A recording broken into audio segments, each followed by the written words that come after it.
work for Buncombe County government as a public information officer. Today is Wednesday, November 13th, and this is your Buncombe County community briefing. Today, we'll be joined by the city of Asheville, which will include an update on the water restoration efforts underway. As always, as today, Avril is back, and we will start the update with Avril Pender, County Manager.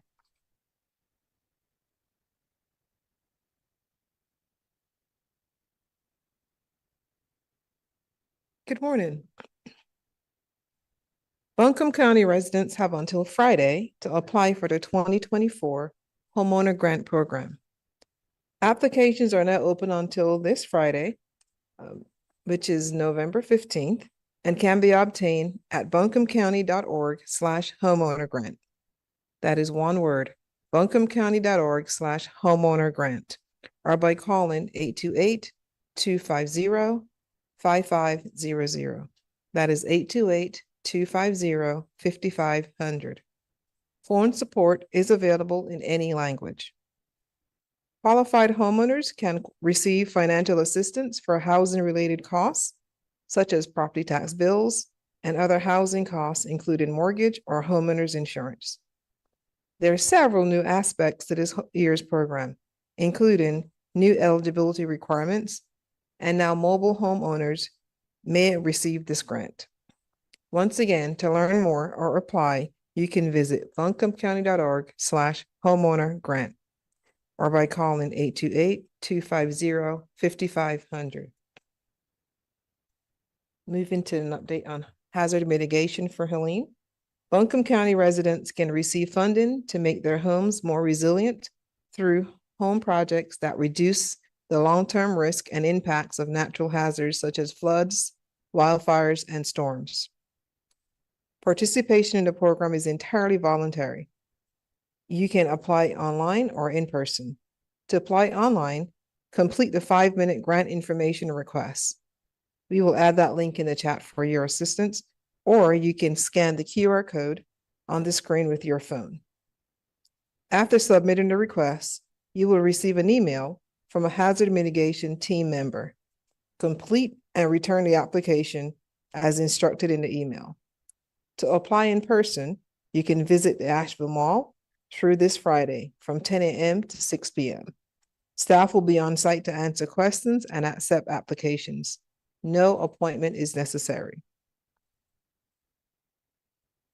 Community care stations and water distribution sites. Our community care stations are open daily from 7 a.m. to 7 p.m. with showers, laundry, and more. All community care stations now have ADA accessible showers and bathrooms.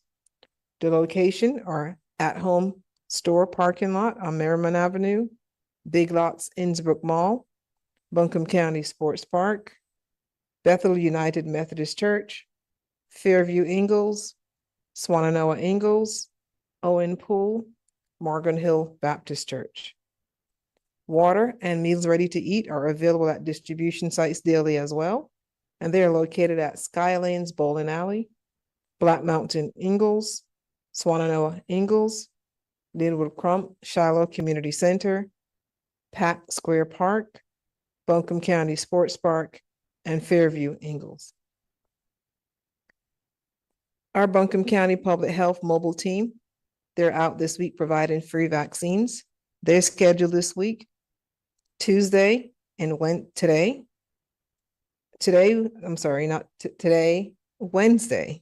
11 a.m. to 4 p.m. Big Ivy Community Center. Thursday, 2 to 5 p.m. at the Bounty and Soul Market at the former Bilo in Black Mountain. And on Friday, noon till 6, the Swannanoa Ingalls Community Care Station and the Tunnel Road Community Care Station. An update on solid waste. As you know, we're continuing to work on transitioning to FCC Environmental from Waste Pro, effective January 1st. FCC Environmental will host a hiring event next week on Tuesday, November 19th and Wednesday, November 20th at the Hilton Garden Inn, 309 College Street. There's a flyer on your screen. Please take note. Waste Pro will be running regular routes for trash and recycling today where available. A drop-off site for bag household trash is open today at Hearts with Hands, 850 Warren Wilson Road in Swananoa, and tomorrow at the Ingalls Fairview, and on Friday at the North Buncombe Pool from 8:30 a.m. to 3:30 p.m. An update on our storm debris. Crews continue to collect between 12,000 and 15,000 cubic yards per day and are out and about in the eastern part of the county in zones B, D, H, and G. And I believe starting today, they'll be in all zones in the county. So that is all zones, picking up about 12,000 to 15,000 cubic yards per day. As you know, it takes thousands of truckloads to gather 100,000 cubic yards, which means major truck traffic in these zones. There are 41 trucks in operations in unincorporated areas of Buncombe County. And with that, we'll turn it over to the city of Asheville, so Deborah Campbell, city manager, for their update.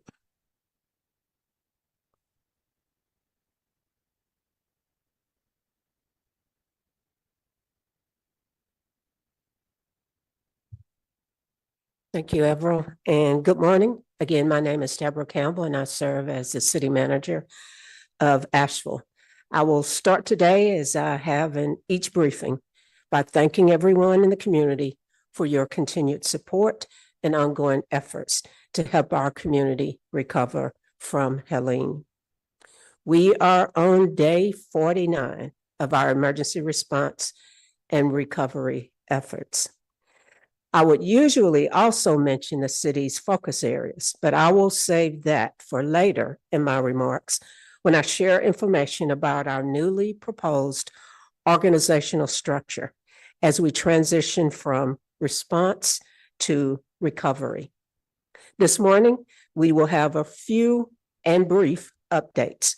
First, Water Resources Public Information Officer Clay Chandler will provide an update on the progress being made to address water turbidity in the North Fork Reservoir.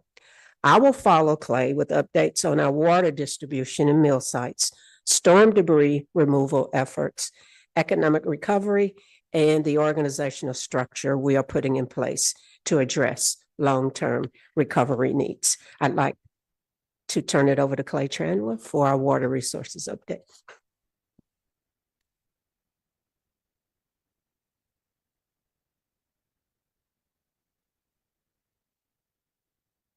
Thank you, Ms. Campbell. So North Fork turbidity, as of early this morning, turbidity have fallen below 15. It kind of hovered around 15-ish for most of Tuesday. It peaked at 15.8 Tuesday afternoon. That was probably due to the fairly windy conditions out there yesterday. And so the reading that's on the website today is 15.8. As of an hour ago, I think it was like 14.8. So it's still falling. Third round of in-reservoir treatment will begin today. Contractor was a little bit delayed arriving at North Fork. In fact, that process is probably going on as we speak. North Fork's capacity to push treated water into the system has risen to a little more than 20 million gallons a day. Usual caveat supply, that all depends on the turbidity in the reservoir continuing to fall. So we don't need things like serious windstorms, heavy rain, no kind of runoff in the watershed or anything like that. And so far, we've had pretty good luck with the weather. The Corps of Engineers interim pretreatment system, the private contractor who will perform the work, conducted a site visit Monday afternoon, and equipment and materials started arriving yesterday. Nothing has changed with that timeline, still late November, early December. And of course, all of that depends on things that are completely out of our control, like weather. Debris removal continues there, or the planning for the debris removal continues there. That plant obviously remains offline there in Beatree, although I've mentioned several times we can pressurize the entire system with North Fork and Mills River. Every City of Asheville water customer remains under a boil water notice. In the absence of bottled water or water that has been purified, Any water intended for consumption should be boiled a minimum of 1 minute beforehand. That is my very brief update for today. I know you will have questions for me after, but for now, I'm going to turn it back over to Ms. Campbell.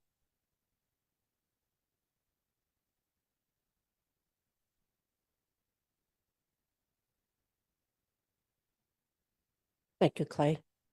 As usual, I'll start my comments with an update on water and meal distribution. Water distribution sites and community care stations remain in operation. I know that County Manager Avril Pender listed them, but I will repeat those locations in the city of Asheville. We are maintaining distribution sites from 9 a.m. to 7 p.m. at Pack Square Park, 70 Court Plaza, Skylines Bowling Alley, 1477 Patton Avenue, Linwood Crump, Shallow Community Center, 121 Shallow Road. And again, just a note that the Shallow location has bottled and cartons of water and MREs, but no bulk water. Additionally, community care stations are located with distribution sites at 980 Brevard Road in the at-home store parking lot, 85 Tunnel Road in the Innsbrook Mall parking lot. These operating hours are from 7 a.m. to 7 p.m. As mentioned, these locations have ADA accessible showers and restrooms. As of this morning, our sites have distributed more than 2,900,000 bottles and 1 liter cartons of drinking water, 22,389 gallon jugs of potable water, 243,689 gallons of non-potable water, 201,355 meals ready to eat, and 2,375 blankets for warmth. Now I'm going to transition into an update on storm debris collection and management. As of November the 11th, the contractor has collected approximately 56,000 cubic yards of storm debris, which totals over 1,100 truckloads.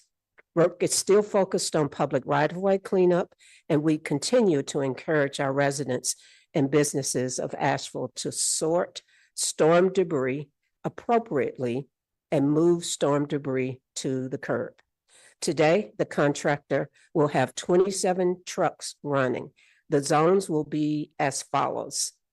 Zone 1 in West Asheville, and that will be 1 truck, 6 trucks in Zone 3, which is downtown Asheville, 8 in Zones 4 and 5, which is North and Northeast Asheville, 5 in Zone 6, which is East Asheville, and 7 in Zones 7 and 8, which is Southeast and South Asheville.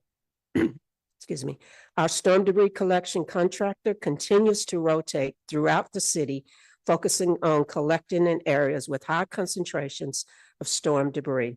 However, the contractor will continue to collect storm debris in all areas of the city, including in city-owned parks, until all storm debris is removed. The City of Asheville Public Works team will continue to remove trees that are hanging or leaning over the right-of-way. In the area of economic recovery, I'm pleased to announce the City of Asheville has made just over $700,000 available for small business recovery grants.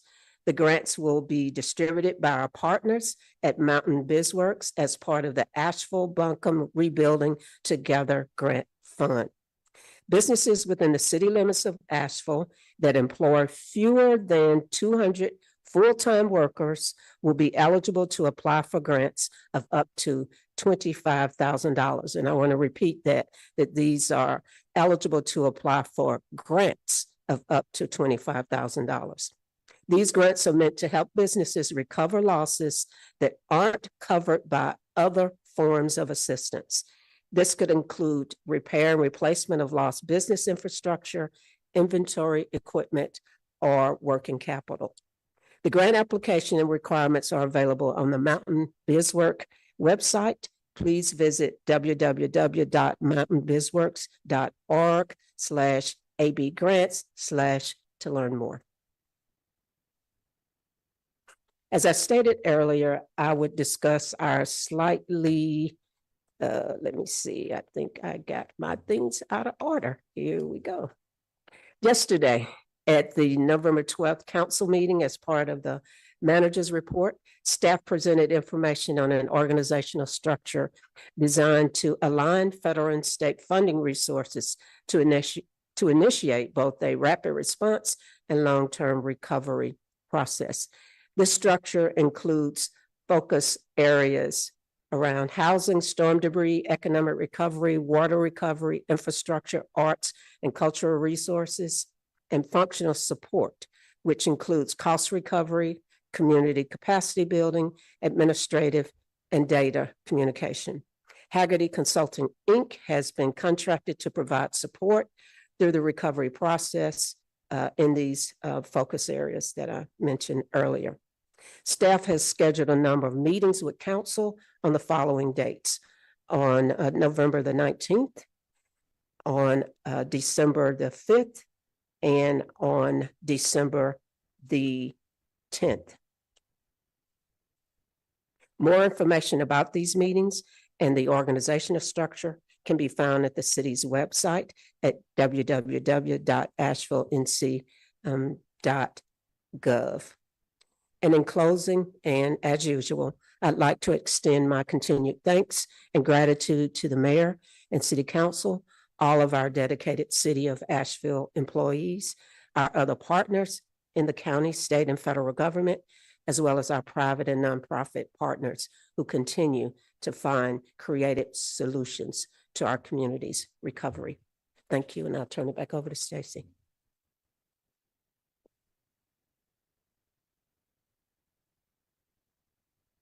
Thank you, Deborah.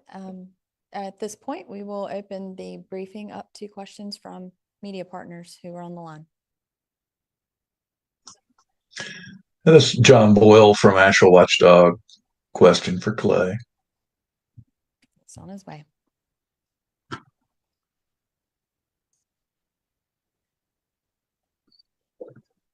Morning, John. Good morning, Clay. I've got a reader asked an interesting question. I wanted to condense it and ask you. With y'all being able to push more filtered water through the system, and then the turbidity is dropping as that's going, will that allow you to flush the system when you get to that point? Will it allow you to do it any quicker than the 2.5 to 3 weeks you said previously? So yeah, theoretically that's possible. But that's all going to depend on the back end bacterial testing that we'll do once that process starts. But theoretically, yes, it could speed it up, but that's no guarantee. Okay. And do you know roughly like how much it might be able to speed it up?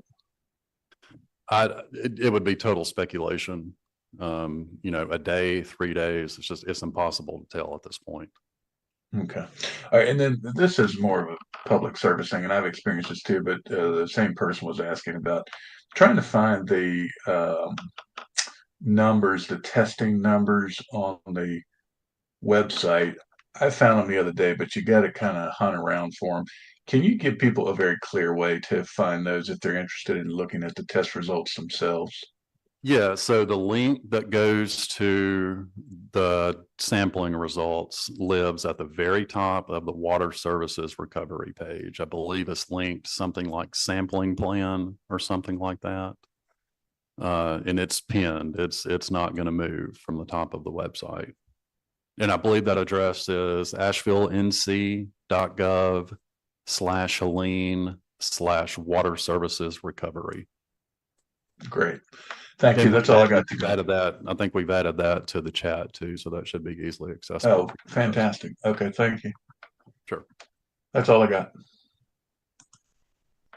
Hi, Clay. It's Laura at BPR. Morning, Laura. Morning.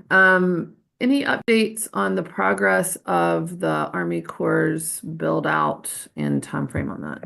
Yeah, so equipment materials started arriving yesterday afternoon. Contractor did a site visit Monday afternoon to sort of get their plan in place about how to get some of the bigger stuff up to the top of the dam. I don't think any mobile filtration units have started to arrive yet. I think it's basically support materials and support equipment. But But obviously that process will continue. And they're very much on time, if not a little early as far as the timeline. The 35 days, you mean? Yeah, 35 days is still the timeline. And then back on that spreadsheet, there was testing coming from a third-party contract lab. And I see some results from that back in like the 28th of October. Yeah. Any of those forthcoming? We are posting those as we get them. The turnaround time on the third-party contract lab has been a little bit slower than it normally is. Don't really have a reason why that is, but that's the reason that's been kind of trickling out. And then this is just more a logistical question we're getting from people if they're leaving town because there's not an exact timeline and the water comes back on, there's no harm. They can leave things off and they'll be able to address whatever it is when they get back. Is that right? Yes. Yeah, exactly. That's right. Clay, I did find one more, if you don't mind, and Sure. I'm not sure if you're going to be able to answer this one. It's sort of a medical thing, but you probably been getting these too. We get a lot of people having questions about the water and if you're immunocompromised. And I know y'all said, seek out the advice of your doctor, but apparently there was some debate among people that have cancer and had some procedures coming up. Maybe they weren't aware of the advisories, but the person had a surgery coming up and was, how you're told to do the prep washing and scrubbing in advance. And they're asking, is that safe to do in this water? And if an immunocompromised person should or shouldn't bathe in this water if they have a surgery coming up? Yeah, so I certainly appreciate the question, but that any advice related to that would really need to come from a medical professional. All right, thanks. Sure.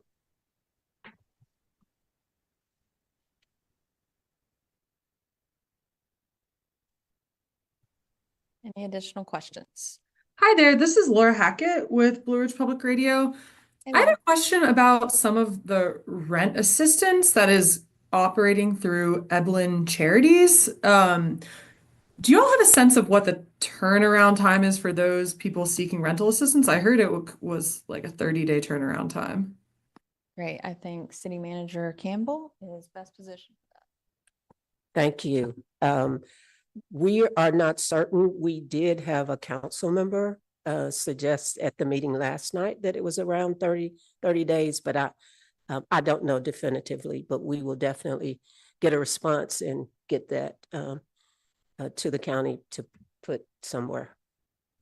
Thank you, Deborah. And just one follow-up question, as the city being, the funding arm for this operation, what levels of accountability and kind of checking in on the rental assistance can we expect moving forward?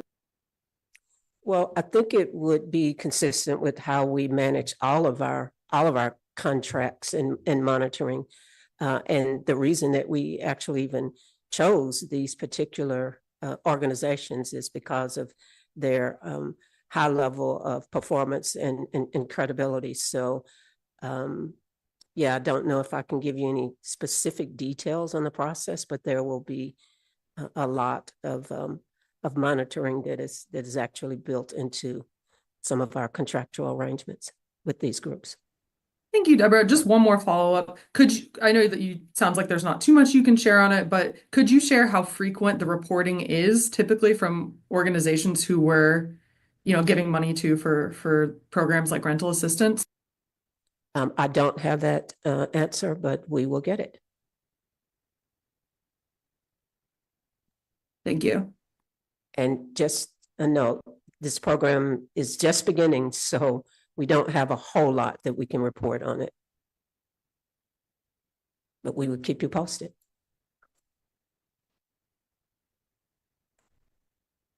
I have an additional question for Clay from social media. We've got a couple folks in the chat sharing some different figures like 17 million gallons and 20 million gallons going through the treatment plant. Can you clarify whether our water treatment plant is operational? North Fork, yes, it is. And so initially, when the turbidity was like in the 40s and 50s, obviously we couldn't put any amount of that water through our filters without destroying them. Since then, not only has the turbidity fallen, the texture of it has changed significantly. Initially, it was pretty much like sludge and mud and stuff like that that would, easily and quickly clog up a filter. Now it's kind of like a fine silt.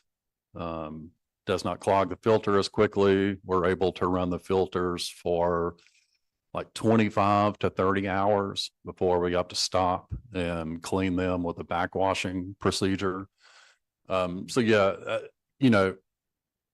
all of this obviously is contingent upon the turbidity continuing to fall at North Fork. And I think, our capacity right now is to push 20-ish million gallons per day if needed. Now, demand does not always require that.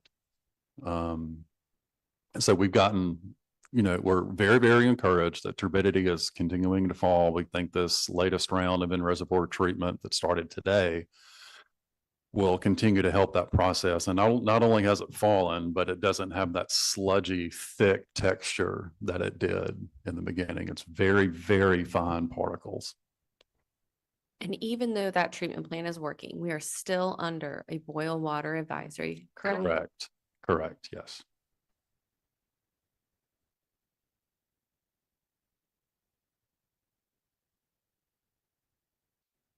Thank you, Clay. Are there any additional questions?